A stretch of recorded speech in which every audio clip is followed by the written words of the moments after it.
Someone forwarded me a quotation which said, "Lord, give me coffee to change the things that I can and wine to accept the things that I cannot."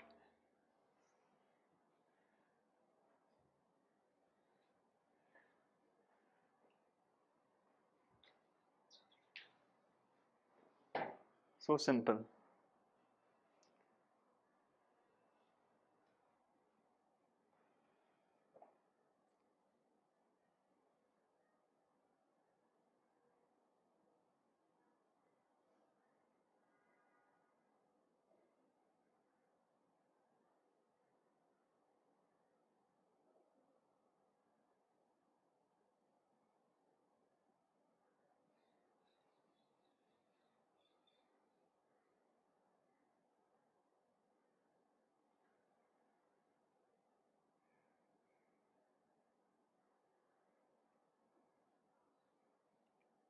Maharaj had said, what comes unasked is what is meant for you, pleasure or pain.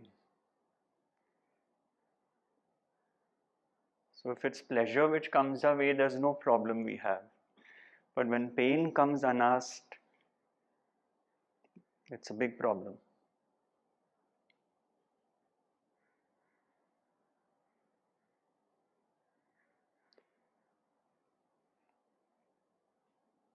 So the acceptance of the pain is where the teaching comes in. You don't have to be comfortable with the pain. You may not like the position you are in or what has come your way. But when the understanding is there that it came on its own without me doing anything, this situation has arisen, this problem has come up, a lot of the thinking gets cut off because you're no longer engaged in why did this happen, how did this happen, what did I do wrong. There's no longer blame and condemnation and guilt and shame and the drama which we usually get involved in. So then the pain is pain in the moment without the psychological drama which stretches over time. Like I said, we may not like it. We are born human. We may feel that, why am I confronted with this situation? These thoughts might arise, but immediately the understanding says, this has come because it was meant to. So the lesser the mind is engaged in this kind of thinking in the duration of time, the more is the quotient of peace which gets available to oneself.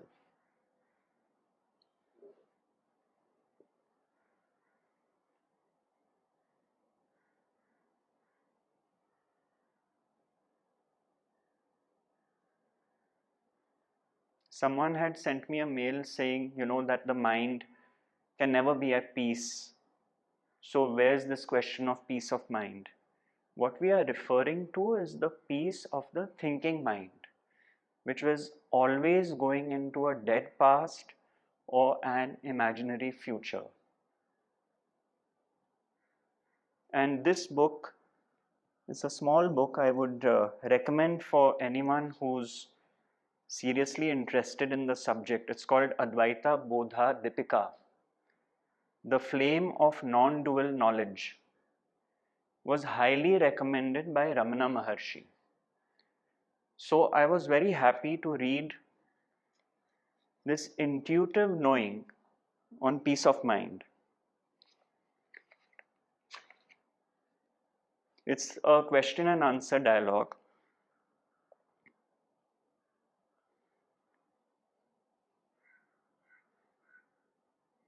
So the question is, now that samsara has fallen to the lot of the self, how can it be got rid of? And the master says, with complete stillness of mind, samsara will disappear root and branch. Otherwise, there will be no end to samsara. The questioner asks, cannot samsara be got rid of by any means other than making the mind still?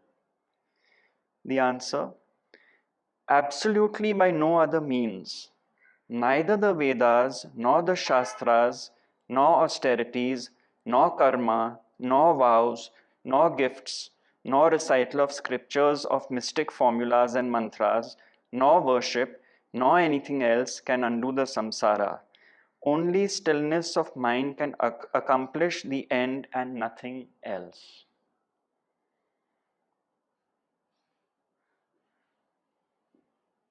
The questioner again asks, the scriptures declare that only knowledge can do it. How then do you say that stillness of mind puts an end to samsara? The answer, what is variously described as knowledge, liberation, etc. in the scriptures is but stillness of mind.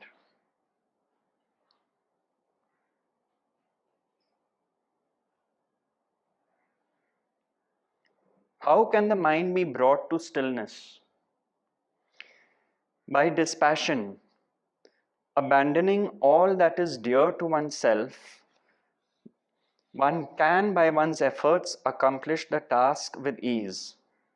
Without this peace of mind, liberation is impossible.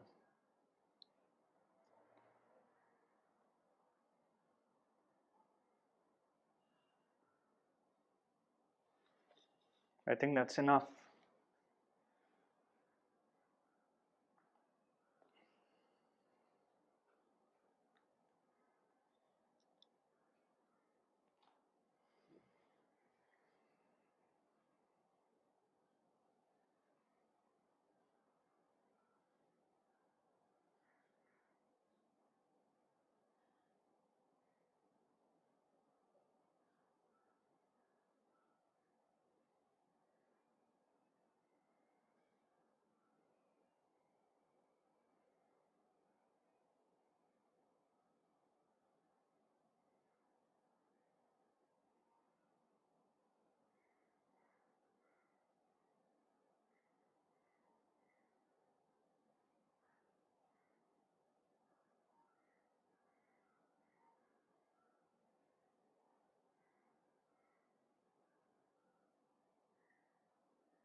That is why words of masters are so powerful, because they emanate from that still space. Whereas us ordinary people, they emanate from a mind incessantly engaged.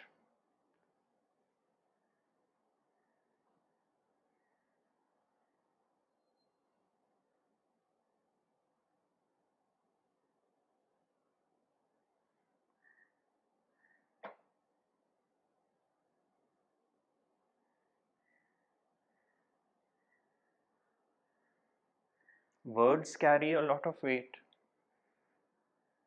In our tradition of rishis, gurus, they had this gift of vak siddhi. Whatever they would say would come true. That is the weight the word carries. And they actually have weight. Words actually have weight. Because as Maharaj said, when they emanate, they land on the earth. Words have weight.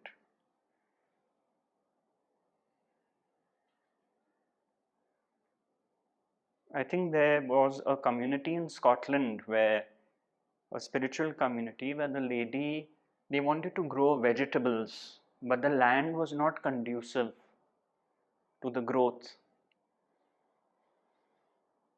And it is only by speaking to the land,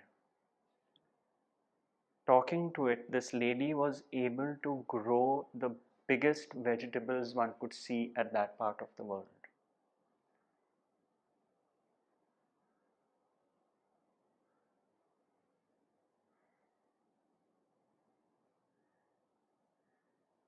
I had met some disciple of a guru who said he actually saw an experiment where the guru was giving a talk on a similar subject about how powerful words can be. And so he made someone stand 20 feet away and two people behind him, and he just uttered something, and the man fell back. The two people behind were to catch him, just to show the power of words and to be careful of what we say.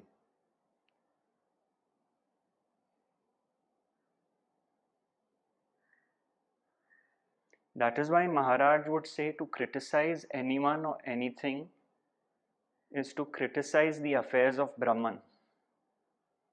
So next time you feel like criticizing people, think twice. So what happens when you stop criticizing people and situations, and the mind is back at rest?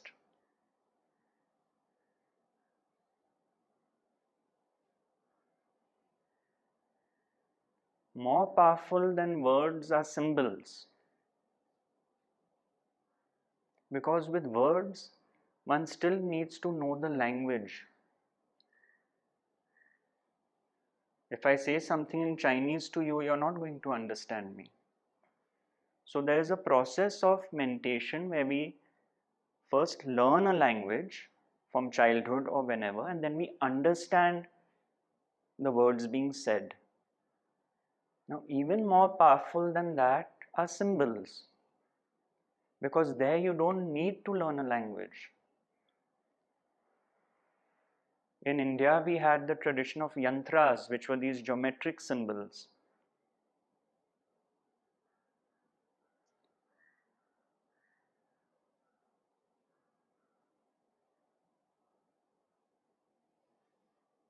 We are surrounded by symbols. Countries' flags are symbols.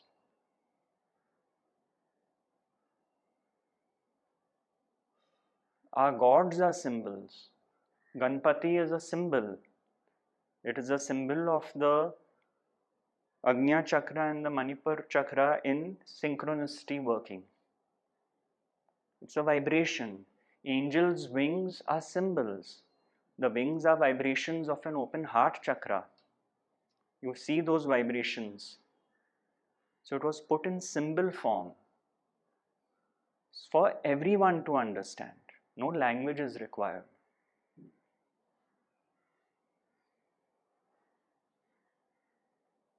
And as Ramana Maharshi said, where do all these originate from?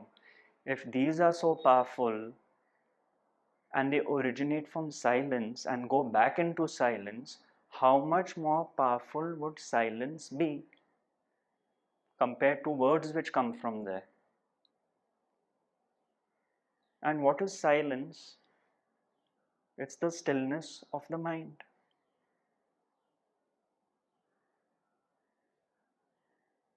There was a group of disciples of Ramana Maharshi who gathered around him in the evening and said, Bhagwan, please explain to us the Dakshinamurthy Stotra. Dakshinamurthy is the incarnation of Shiva, which grants supreme knowledge. So he said, all right, you come and sit around and I'll explain at 8 in the evening. It became 9, he didn't utter a word. It became 10, nothing. 11, 12, 1, 2, 3, 4. And everyone was sitting there in rapt attention.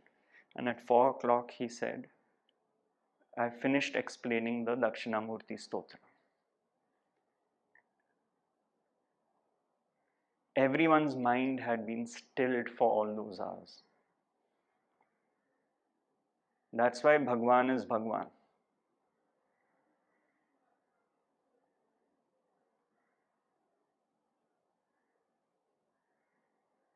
And silence is such a beautiful gift that we are forced into it in deep sleep. It's a gift from God, which we take for granted.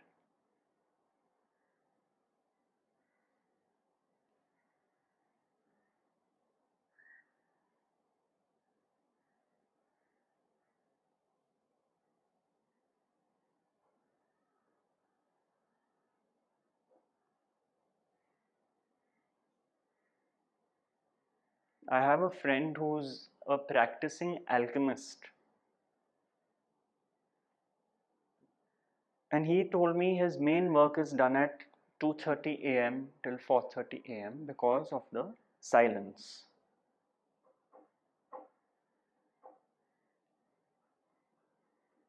Alchemy is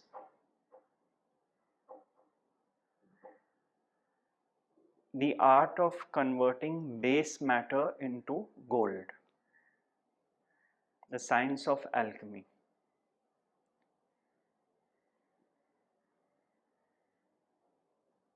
So at the physical level, it is actually converting matter into gold. The beauty of it is it cannot happen externally until it happens internally. In other words, the alchemist who is able to produce gold would have to go through an internal process of enlightenment and self-realization, because their principle is as within, so without. It cannot just happen on the material plane. So their own sadhana, their own practice, their own internal workings plays such a crucial role for a very important reason. Because once the alchemist can produce gold, then that gold produces more gold. He doesn't have to go through the process again. Now, how wonderful are the ways of the divine, because when you reach that level, the physical value of gold loses its importance, you see. You are a master. So there cannot be an abuse of the privilege or the power or the gift. That is the science of alchemy.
And the end result is you face each situation which comes in your life with a sense of equanimity.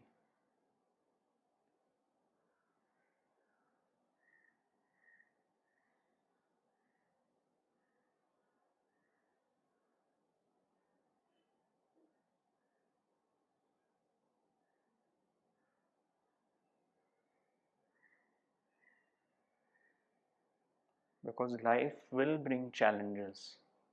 It is designed that way. That's why Joseph Campbell said if you're walking on a path that's clear, it's probably someone else's.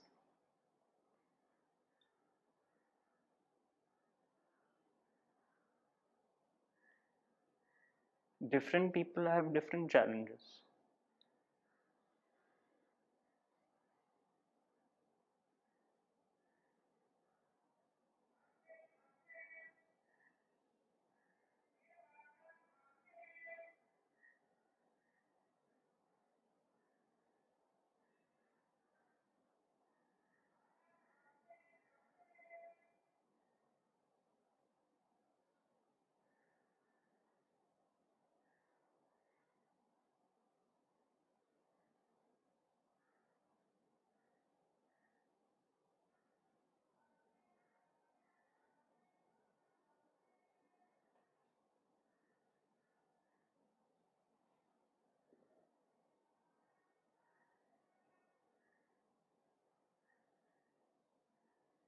And as Maharaj had given a very wonderful and simple example of people who are consumed by too many thoughts, he said, try and find the gap between them. Just like when you get out of the train station, are you bumping into everyone or you're trying to find your way through them? You're trying to find your way through them. Similarly, do it here. So that one is not consumed by thinking.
So, Dipesh, you sent me some beautiful words about being impacted by the teaching. It's made a difference.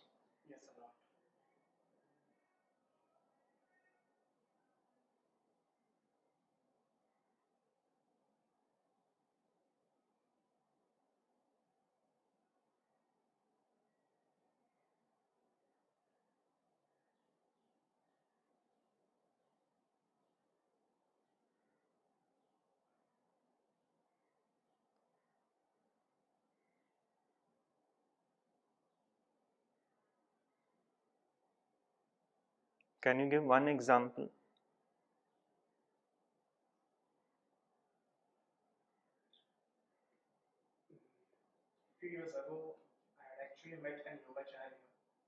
He used to live in Bangalore. His name was Jana, and I only had a meeting with him for a month. Actually, I was going through some health issues, and one of the Ayurvedic doctors had actually recommended me to visit him and meet him.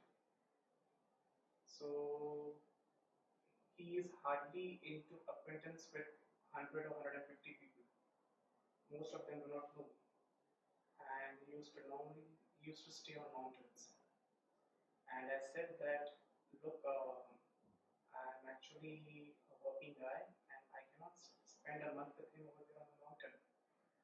He said if you want to get cure of your health issue, you have to meet him. And he had written something on a paper. He said it's private and confidential. You just give it to him, and if he allows you, stay with him. I had to stay with him for a month. I took permission from my parents, and they allowed me to go there for a month. And the talks that actually I had been through your videos on Advaita, the same was actually given to me through Yogacharya. But at that time I was not very serious, and I used to take it pillily. That is, okay, it could be like that, something else. He's staying on mountains, he might be having a set of minds on it. He said, I want to get cured. You give me the solution. And he said, you just sit there. You don't have to do anything. Just be calm, be patient. And he said, that's the same I can do at home. He said, because you were not doing at home, you came here.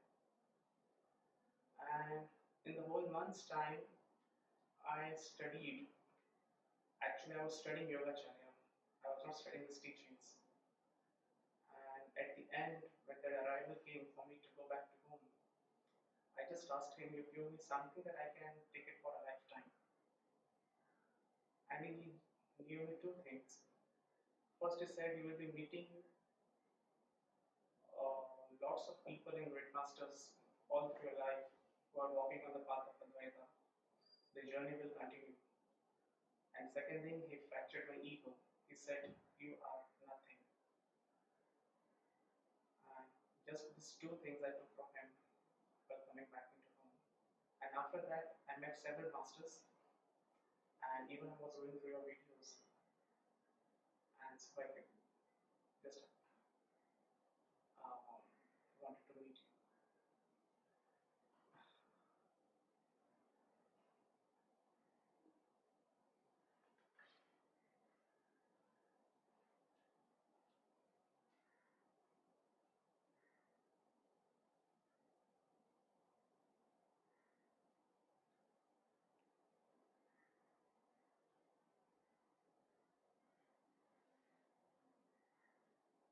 There's many years ago, I had written a book called The Buddha's Sword. And there was a girl, I think she must have been in her mid-40s.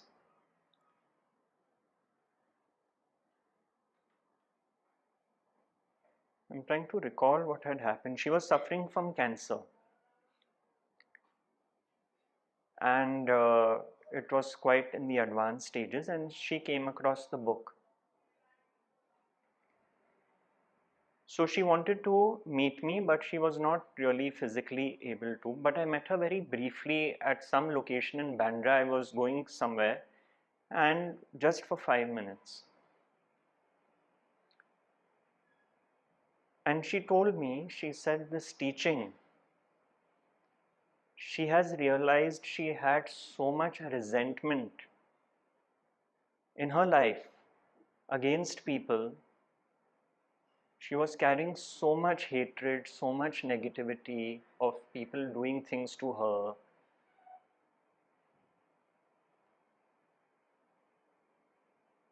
That when she came across this teaching, it dissolved all that resentment. And she was so grateful to have come across this beautiful teaching of Advaita, that when she passed on, another friend of mine called me up who was close to her, and who had attended the service. They had a prayer service after a few days. So she said, I was very surprised because the sister of this girl, in her speech, said that when Jyoti was passing away, she said she wants to read out a passage from this book called The Buddha's Sword. So then my friend, her ears pricked up because she said, I know this book, I know this author. And so the sister in the speech said that this is the book which made my sister, her last few days, pass away in peace.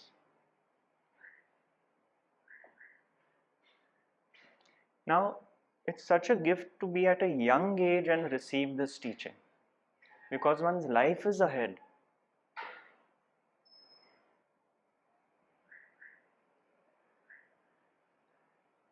Because your prism changes. The way you look at people truly changes.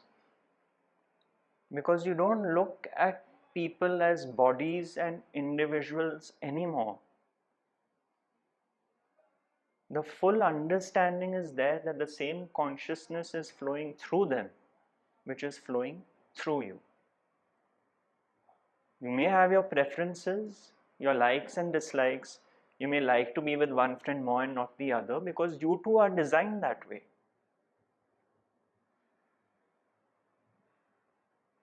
But the complete and total understanding prevails that each person is an instrument of the divine and is designed precisely the way they have been designed, even if it means their job is to push all your buttons all the time.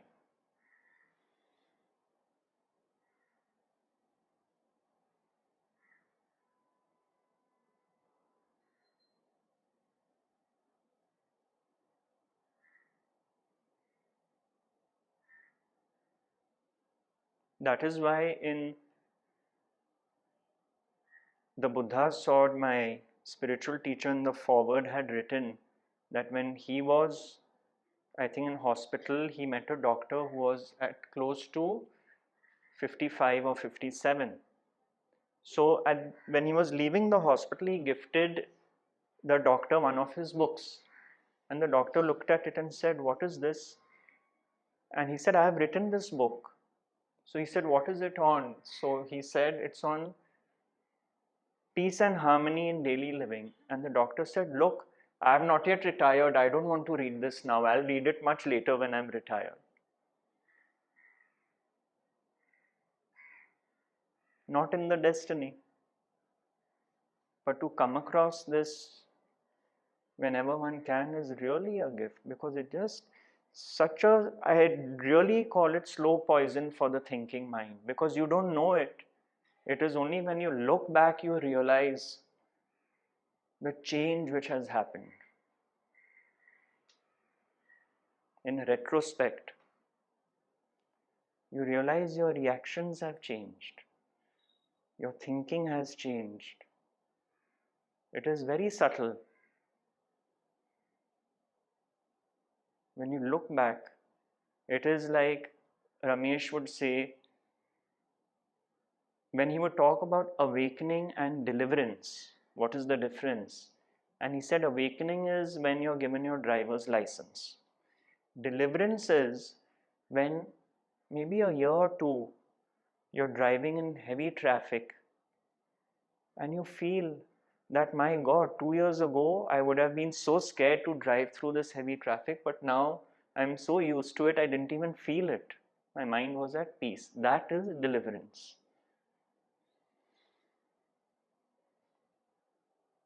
Which you come to know as you keep facing situations in life.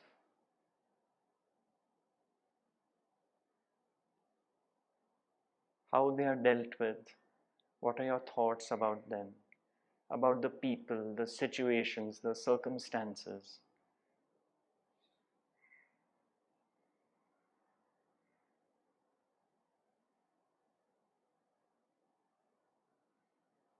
The changing nature of everything. then you no longer seek security in that which is changing constantly, because the witnessing happens more and more.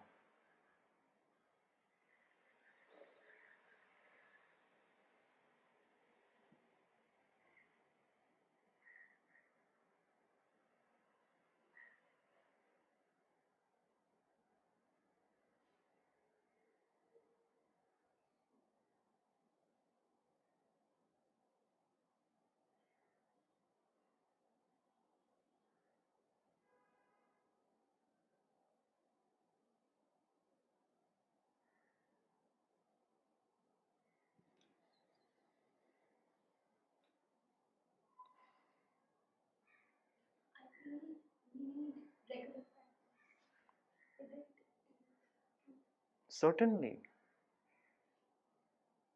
And your daily living is the regular practice.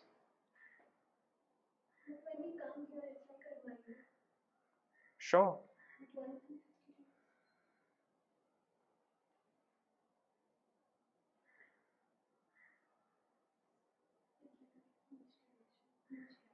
Yeah. Hopefully it will be more frequent. Did everyone get the email, or was it on the website that you saw the date? Because they changed, the team has changed some settings, so I'm not sure if it reached everyone. Maybe once a month, every last Sunday or something, I'm planning to, so everyone can even plan. And if I have more time, then twice a month,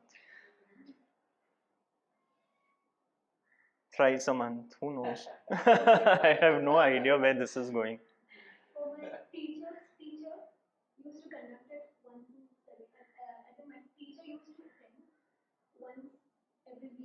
Uh-huh. Yeah. It's like someone had asked Ramesh, that we know what you're going to say because you say the same thing, and he literally used to say the same thing, but yet we feel like coming back. So his answer was very beautiful. He said, it is just like a song you love. You keep wanting to hear it. You know what the song is, you know the words of the song, but you still want to hear it. It is just like that. And there is actually one more dimension to this. What Ramesh used to say is that our conditioning is so strong that when you come into the presence of a teaching, it has to constantly hammer away at the conditioning. Constantly. Tick, tick, tick, tick, tick, tick, till the day it cracks open.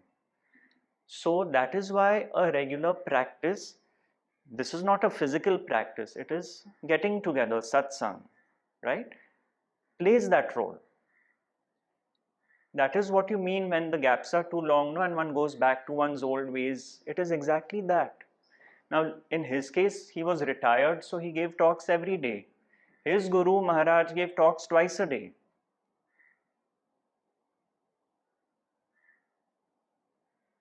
And Maharaj would, after 2 weeks, tell people to leave because it was a small attic. There was not room for all the people who came there. Ramesh didn't have that problem.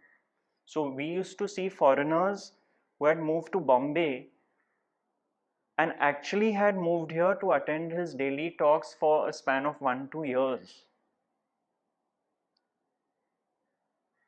under much criticism from some of their families. So one of them told me that he had told his parents that I'm studying philosophy in a university in Mumbai. And he was actually just attending Ramesh's talks. That's the greatest philosophy.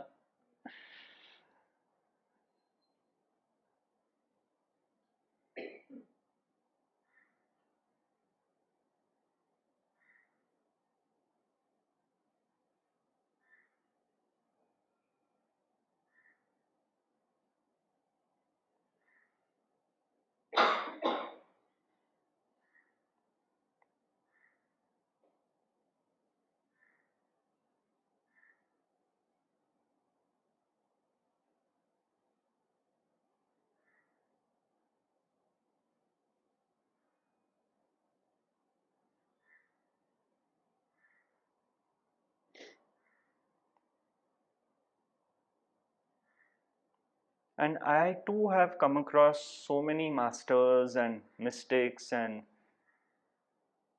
uh, amazing people, amazing stories. But one thing which I realized was that wherever I went, I kept coming back to this one teaching of peace of mind.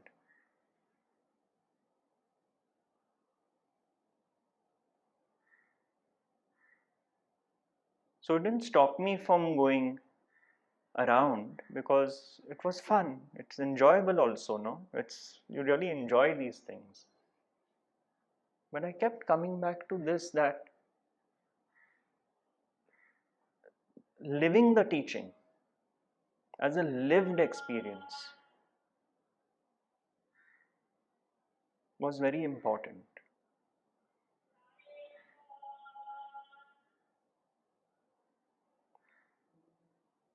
isn't it?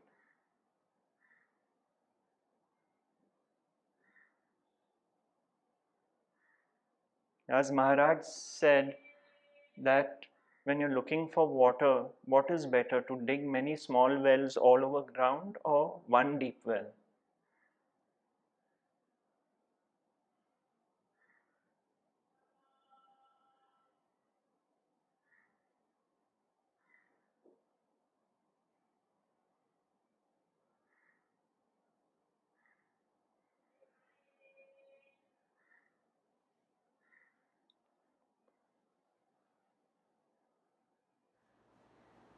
So our goal in life should be the pursuit of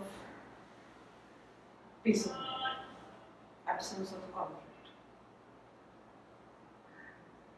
But sometimes when I'm in day-to-day living, you know, I keep asking myself, am I happy? Am I? So it's not happiness that we should be chasing. It should be peace of mind. It is happiness through peace of mind, which is true happiness, not the happiness which depends on a pleasure.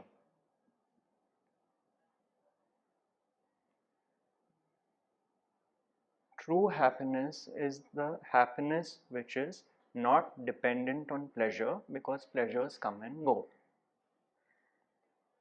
Life will keep bringing to you this lesson till you realize that my happiness, which is dependent on something good that happens to me, is a cheat, because it doesn't last. So painful and something so disturbing. How do you, how do you accept it? Yeah. I mean, even a amoeba will know to move the other way if there is something. Exactly, Then we exactly. go towards unhappiness and pain and suffering. No, We should accept it. The natural tendency will be to fight. exactly, exactly. For example, let's take fear, right? Now, when you are crossing a street, you are bound to look left and right before crossing a street. It is ingrained in you to do that, right?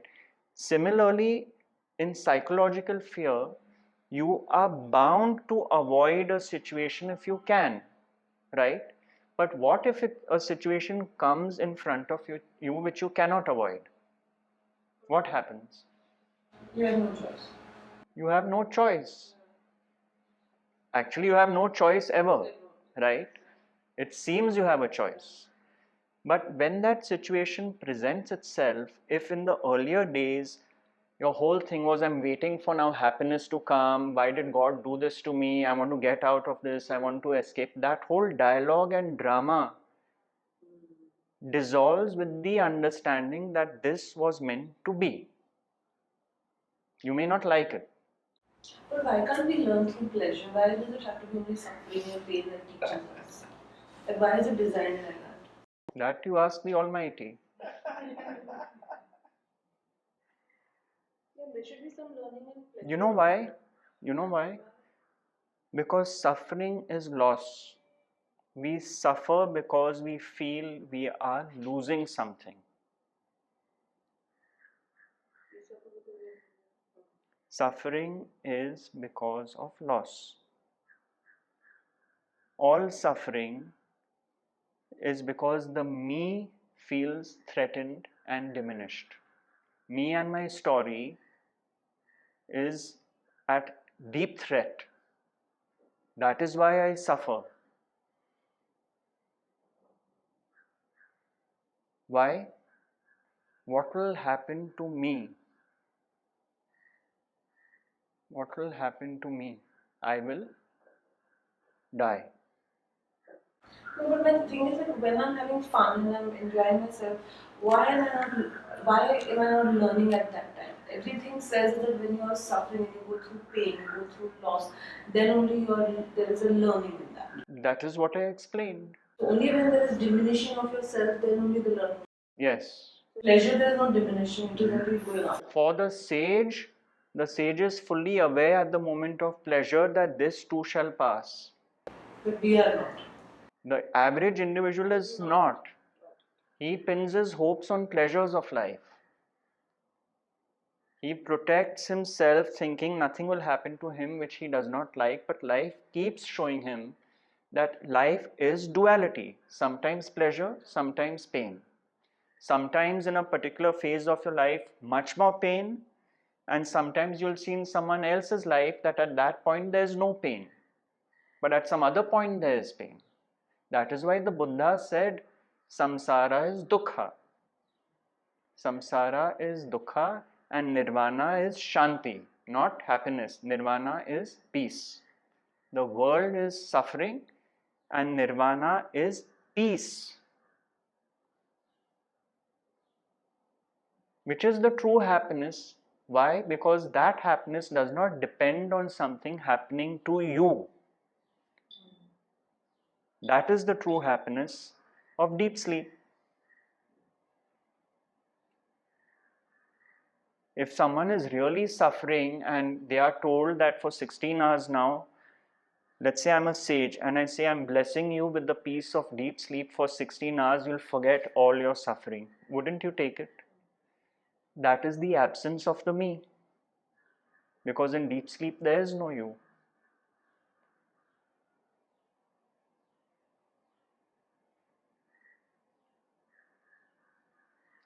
We are trying to find a world in which we don't have to suffer, and we will keep being shown this, that such a world does not exist.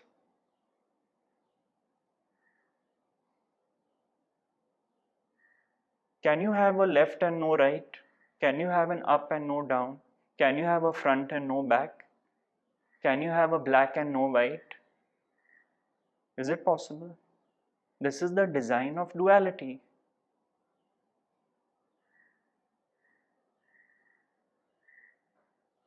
So even rejection is a part of acceptance. Even rejection is not your doing. When something is rejected with the light of awareness, one has understood. Even that happens. Yes. Everything is seen in that light. So in everyday life, what should guide us is actually, we are making choices every day. Yes. Small cities. Yes. What should be guiding us is peace of mind. Like in this situation, what will give me peace of mind rather than what is right and wrong, or what will give me happiness and what will, like sometimes you react because you want only the pleasure part or something. So sometimes you got to make a choice, chalo, let it go, as long as I get peace of mind. It depends on where you are in your life. See, because whatever knowledge whatever I'm sort of absorbing in this lecture, when I go and live my life, often, like she said, that there's such a big gap that it's difficult to keep the teachings in your head and move on. And sometimes when you're making choices in day-to-day life, sometimes I feel like what should really be guiding us? The teaching, the understanding. What the ego tries to do is grasp the teaching and make it into a tool in which one will start operating in life. It's not needed. Just like my teacher would say, don't do anything, let the teaching do its job. Just be as you are. So the teaching is be as you are. The teaching is that everything is as it is. And as Ramana Maharshi said, your job is not to be this or that, but to just be. This is not trying to change anyone. The teaching is not trying to change anyone. Transformation happens, change happens when it starts sinking deeper and deeper.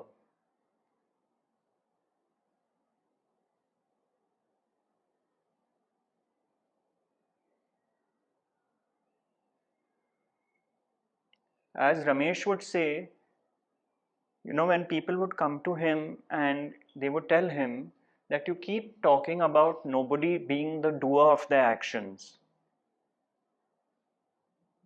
which I understand intellectually completely, that nobody, including myself, is the doer of their actions, just like it is said in the Bhagavad Gita.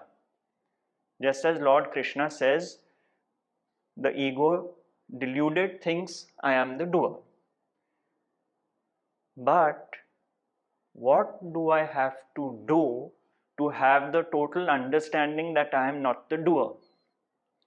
So Ramesh would say, have you heard your question?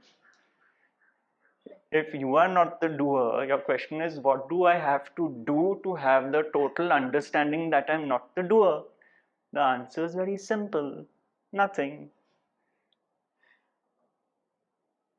Yeah, that's very difficult to do nothing. Because the ego is designed that way, you see.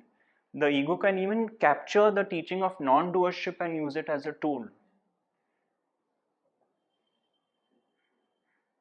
Now Maharaj would say meditate every day, right? Because in meditation you're being still and watching your thoughts. And Ramesh would say that even if you don't meditate, living the teaching is meditation, because your block of daily living. In fact, one of the quotes I love is, true meditation is the witnessing of whatever arises as movements in consciousness. That is like a practice. True meditation is the witnessing of whatever arises as movements in consciousness.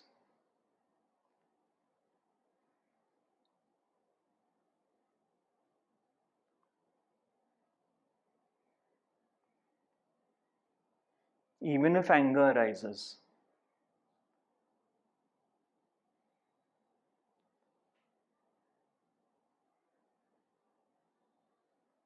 Holding on to that is where the person comes in.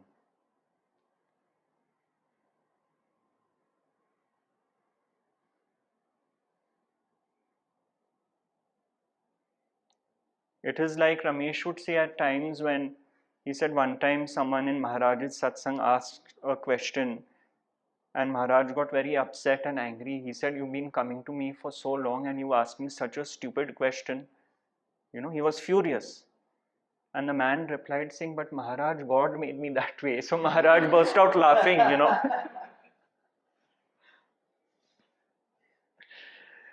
Burst out laughing means not holding on to the anger. You see, I got angry. Now I must project that I'm angry. The moment changes and something else happens. We then dig our feet into the ground.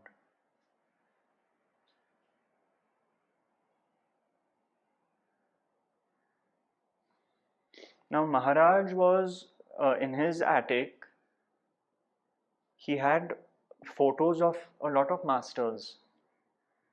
Ramana Maharshi, I think even Krishnamurthy, and many masters and gods, and he would every morning diligently clean them. You can see it on videos also, where he's really putting the tilak and kumkum and cleaning them and all that.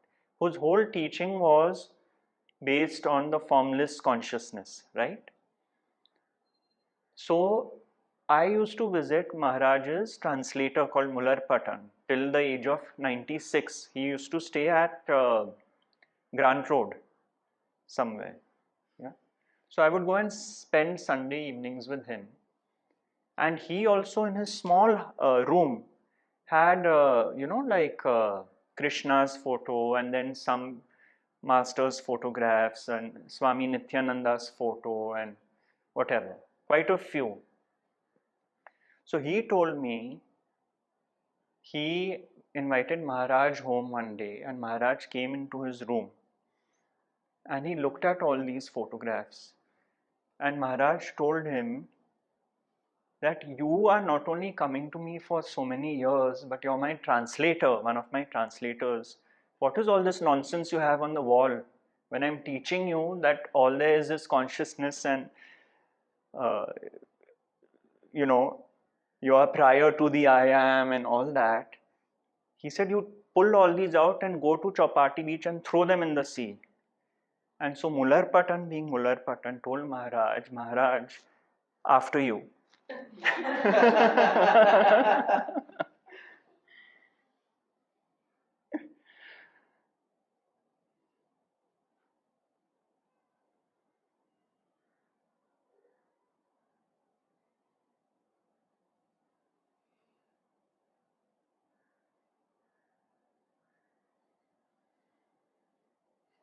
It's amazing because you actually find yourself loving people more. Because you're not now loving them as individuals, but you're seeing that they are precisely how God has made them. Their conditioning, what they saw in childhood, we don't know. The traumas they faced, based on which they said something which maybe hurt me or which I didn't like.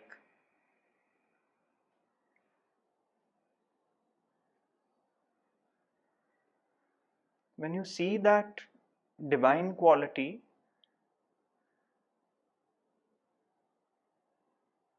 your love expands to not those people who you love conditionally, because you start seeing it in everyone.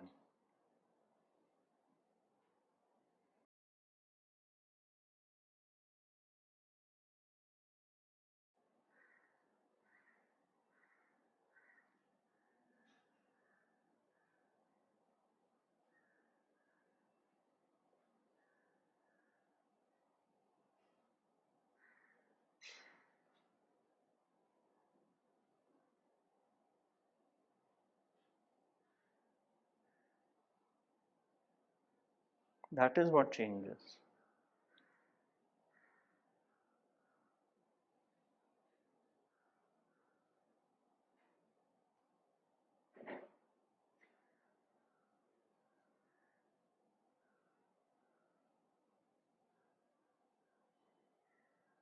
And you'll be surprised at what you see.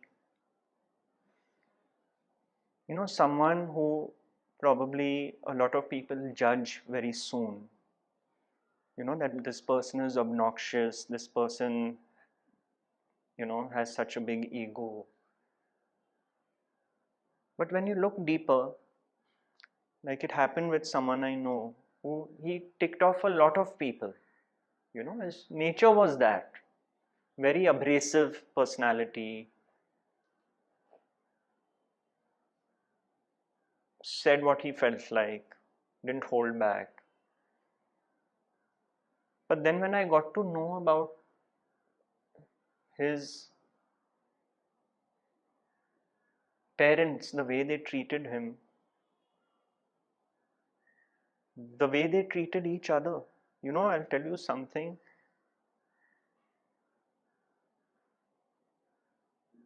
What someone else told me, whose parents had a very bad relationship, which I didn't know. What happened was his parents passed away pretty close to each other.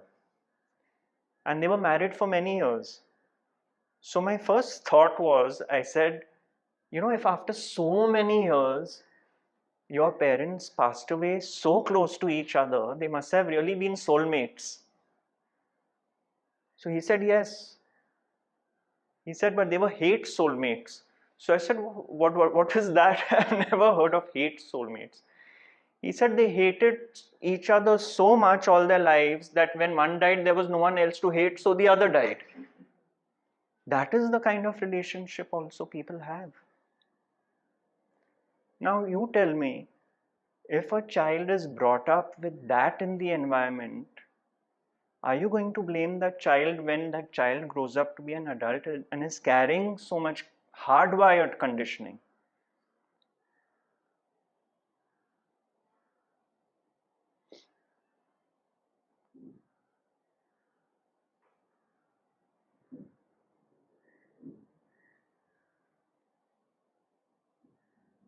Supposing you buy a toaster and from the day you install it in the kitchen, it's burning the toast even at the lowest level. What is the reaction? It's bad. It's probably got some setting wrong. I have to go and get it replaced. Are you going to blame the toaster? Because you have understood it has been programmed that way. It's a defective piece. Some setting is wrong. But when it comes to human beings, we are very quick. That is why my guru said we are all a brotherhood of instruments through whom the same consciousness functions. So if you feel that I am speaking and you are listening, that is actually not true. Because speaking is happening through one instrument and listening is happening through the other. Because if both of us were dead bodies, dead objects, neither speaking nor listening would happen. So consciousness is doing the speaking and consciousness is doing the listening.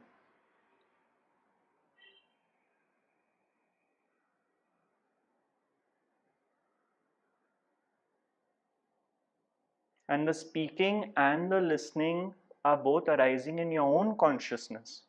Because if you yourself are not conscious, you would not be able to listen to what I am saying. So am I outside you or am I within you?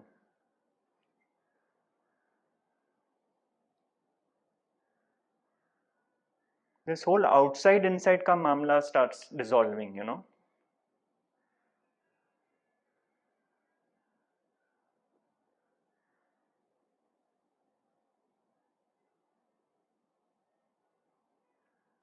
We all are within us.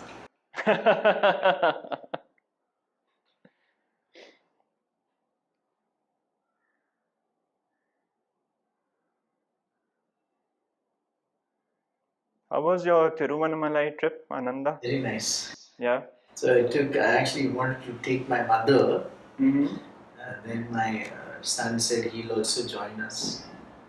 So we walked up to the Skandashram, went down to the cave. He enjoyed that climb up. We went to Ramana Maharshi's room to sit and meditate. After 10 minutes, he tapped and he said, "Oh, let's sleep." So I said, "Okay." So I actually went with my mother, and I thought we'll just sit there for 2 days and then leave. But because my son was with us, we made it sort of like for him. So I was happy, but I didn't ask him to come. Right. So he chose to come with us. So when we were driving when I sent you the picture of the hill when we were driving in, my mother asked him, "So can you feel the energy of the hill coming?" So then he made fun of us for the rest of the trip. He'll keep sort of mimicking that, but it was good. We had lunch there the next day. We met Ramana Maharshi's grandnephew, who's there. Yes, Ganesan. I think so. Yeah. So he asked us to stay for lunch the next day. We ate. Did you walk around? We wanted to, but he wanted to do it in the morning at 5. We got up, but he didn't want to go. So then I asked him, "Can we leave you and go?" He refused. So I said, "Okay." Not meant to be. Yeah. So anyway, the hill is not going anywhere. Yeah.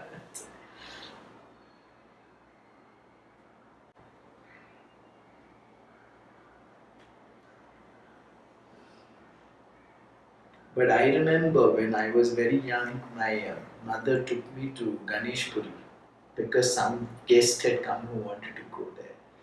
And I didn't know what this Ganesh Puri is. We just went, it was a long drive, we spent time and we came back. I must have been 6 or 7. Many years later, when Dennis goes to that ashram, so he took me just to see it. And when I went there, I remembered that, oh, it's the same place I've been to before. And then those memories are actually quite powerful. You feel that it was not just some ordinary trip. Sure. It's, Yeah.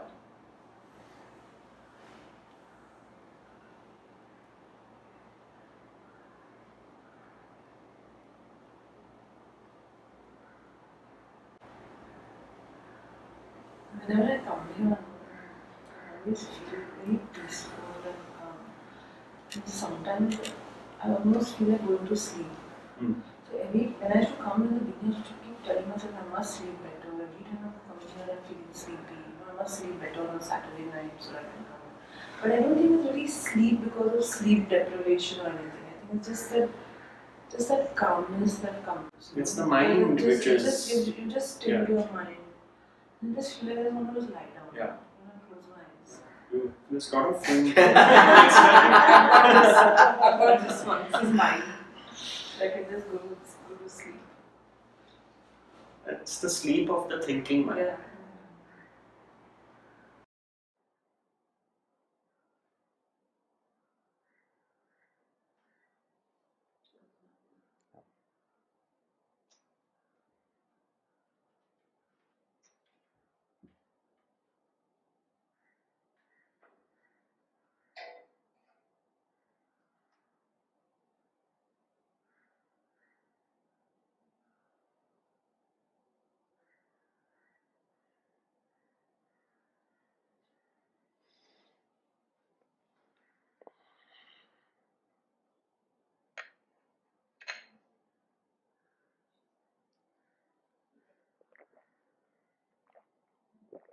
Where do you stay, Dipesh?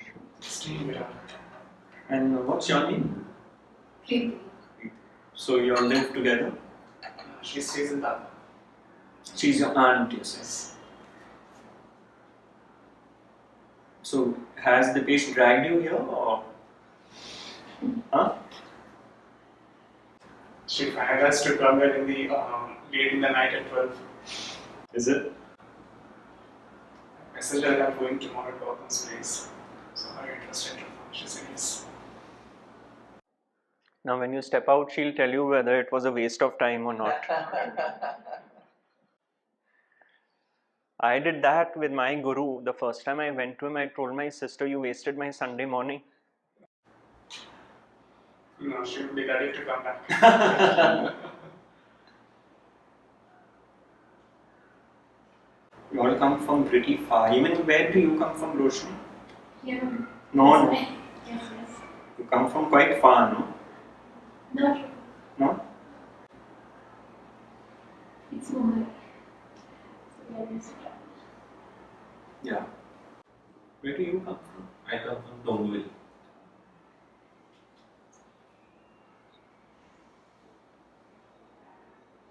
And you're Mohan? Yeah, Mohan.